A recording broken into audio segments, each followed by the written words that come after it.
2,000 years later. Hello mga idol, welcome back to my channel, at kung bago ka pa lang dito ikaw ay aking inaanyayahan na mag-subscribe at pakiclick mo na rin ang bell icon para lagi kang updated at nauuna sa mga videong ina-upload ko.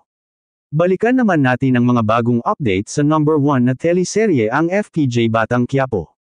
Nakatakas sila tanggol sa mga polis na humahabol sa kanila.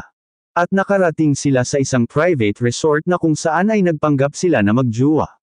Para hindi sila paghinadashlaan.at para wala nang maraming tanong pa. Samantalang tinamaan naman ng bala si David, dahil sa pagliligtas niya kay Ramon. Samantalang kasama naman sa mga nahuli sila Edwin at kasalukuyang nakakulong ito.